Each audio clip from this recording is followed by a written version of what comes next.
बिस्मिल्लाहिर्रहमानिर्रहीम।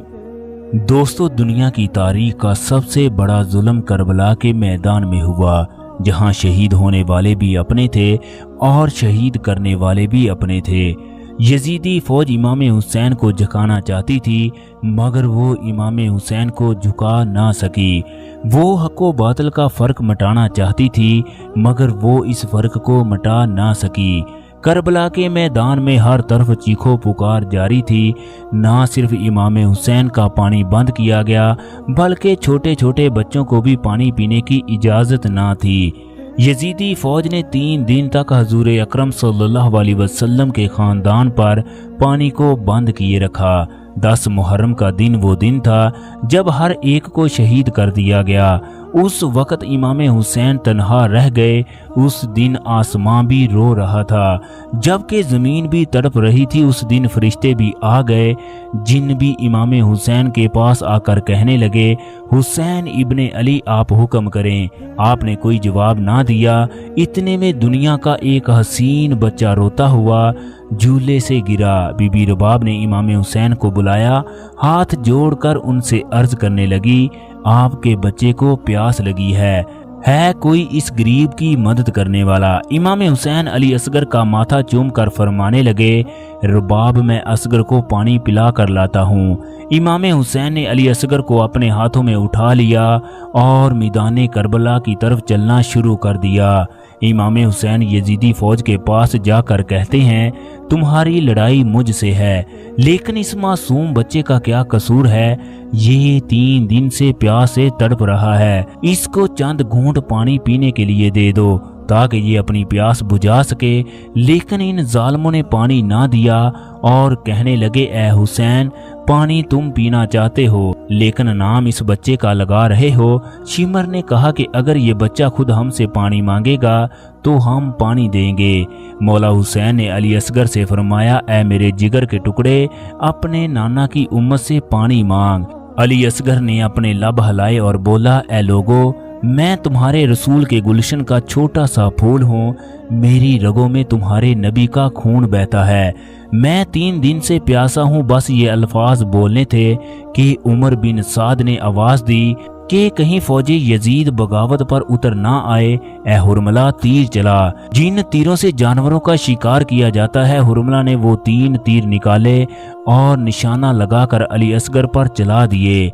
एक तीर अली असगर के कान में लगा, दूसरा अली असगर की कमर में लगा और तीसरा इसके बाजू में। तीरों की रफ्तार इस कदर तेज थी कि अली असगर को चीरते हुए ये इमाम हुसैन के बाजुओं में जा लगे। हुसैन अपने हाथों में अपने मासूम बच्चे को उठाए अपने नाना की उम्मत को देख रहे थे। इस उम्मत को, जिस उम्मत के लिए हजूर अकरम सल्लल्लाहु अलैहि वसल्लम सारी रात रोते रहे। अल्लाह तबारक व तआला के हजूर दुआएं मांग रहे थे, अल्लाह मेरी उम्मत को बख्श देना।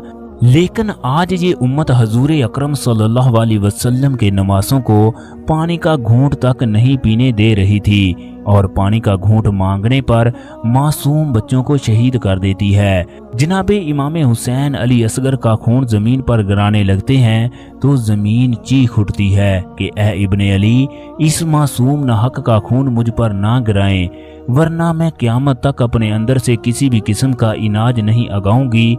फिर मौला हुसैन ये खून अपने चुल्लू में भरकर आसमां की तरफ फेंकने लगते हैं तो आसमान लर्ज जाता है और कहता है, ए हुसैन, ये खून बेकसूर बच्चे का खून है। अगर आपने ये खून हमारी तरफ फेंका तो हम क़यामत तक बारिश नहीं बरसाएंगे। फिर आपने अली असगर के खून को अपने माथे और मुंह पर मल लिया और जालिमों की तरफ देखकर कहने लगे, ए जालिमों, ये खून रोज़े महशर मैं अपने मुंह पर लेकर आऊँगा और अल्लाह तबारक व तआला से सवाल करूँगा कि मेरे इस मासूम बच्चे का क्या जुर्म था, जिसको पानी की घूंट मांगने पर तीरों से नोच लिया गया। फिर इमाम हुसैन अली असगर को अपने दोनों हाथ में उठाकर इसके मुंह पर कपड़ा देकर खेमे की तरफ आते हैं। जैसे ही वो बीबी रबाब के खेमे में दाखिल होते हैं तो बीबी रबाब रो कर पूछती है کیا میرے علی اصغر نے پانی کا کوئی گھونٹ پیا؟ جیسے ہی امام حسین نے علی اصغر کے منہ سے کپڑا ہٹایا تو بی بی رباب دیکھ کر چیخنے لگی اور بولی، کیا جس بدبخت ظالم نے میرے علی اصغر کو شہید کیا اس کی اپنی اولاد نہ تھی؟ لیکن جناب امام حسین نے تسلی دی اور فرمایا، صبر سے کام لو، ہو سکتا ہے ہماری اولاد اور خاندان کی شہادت سے ہی اللہ تبارک و تعالیٰ کا دین بچنا ہو۔ بی بی رباب اور امام حسین علی اصغر کو ہاتھوں میں اٹھائے خیمے کے پیچھے چلے گئے اور جناب امام حسین نے اپنی نیام سے تلوار نکالی اور اس تلوار سے قبر کھودنا شروع کر دی اور علی اصغر کو دفن کر دیا۔ رباب کا جسم خوف سے لرز اٹھا، ایک طرف اپنے بچے سے جدا ہونے کا غم تھا تو دوسری طرف یہ خوشی تھی کہ انہوں نے بھی اپنے ایک مرد مجاہد کو اللہ تبارک و تعالیٰ کی راہ میں قربان کر دیا۔ جناب حسین آہستہ آہستہ میدان میں واپس پلٹے۔ رباب نے نہ جانے کیسے اپنے حسین کو میدان میں جاتے دیکھا، لیکن امام حسین فوراً اپنے گھوڑے پر سوار ہوئے اور فوج یزید کے قلبے لشکر کی جانب روانہ ہوئے۔ تب ہر طرف چیخنے چلانے کی آوازیں آ رہی تھی۔ شمر اور عمر بن سعد امام حسین کو کہتے ہیں، ہم تجھے بھی تیرے بابا علی کے بغض میں قتل کریں گے۔ جناب حسین کی شہادت کے بعد خیمے میں ہر طرف قیامت طاری ہو گئی۔ اسلام کی شہزادیوں کے خیموں کو آگ لگا کر ان کو جلا دیا گیا، آل رسول کو لوٹ لیا گیا، سروں کو کاٹ دیا گیا۔ تب عمر بن سعد نے کہا، دیکھو کوئی سر تو نہیں رہ گیا۔ ایک ظالم بدبخت نے کہا، ایک سر رہ گیا ہے۔ شمر نے پوچھا، کون سا سر ہے؟ اس نے جواب دیا، حسین اپنے 6 ماہ کے بچے کو پانی پلانے کے لیے لایا تھا، ہم نے اس کو تیروں سے نوچ لیا، ہمیں اس کا سر نہیں ملا۔ شمر نے کہا کہ زمین میں نیزے مار مار کے اس کے سر کو تلاش کرو۔ فوج یزید میدان کربلا میں ہر طرف بکھر گئی اور نیزے لے کر علی اصغر کے سر کو تلاش کرنے لگی۔ تاریخ نے لکھا ہے، ایک نیزہ جب زمین پر مارا گیا تو باہر نکالا گیا تو اس پر علی اصغر کا سر سوار تھا۔ فوج یزید خوشی سے جھوم اٹھی اور پھر شمر نے ایک ظالم کو حکم دیا، اس کا سر جسم سے الگ کر دیا جائے۔ اس ظالم نے اپنی تلوار کے ایک ہی وار سے اس معصوم بچے کا سر اس کے جسم سے جدا کر دیا۔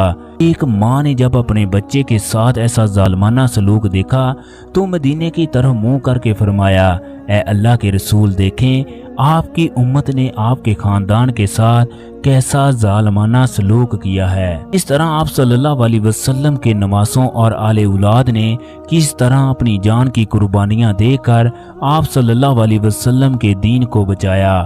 معصوم علی اصغر کو جب ظالموں نے تیر مارا ہوگا، زمین تڑپی ہوگی، آسمان رویا ہوگا، لیکن شمر اور اس کے ساتھیوں کو ذرا بھی ترس نہ آیا۔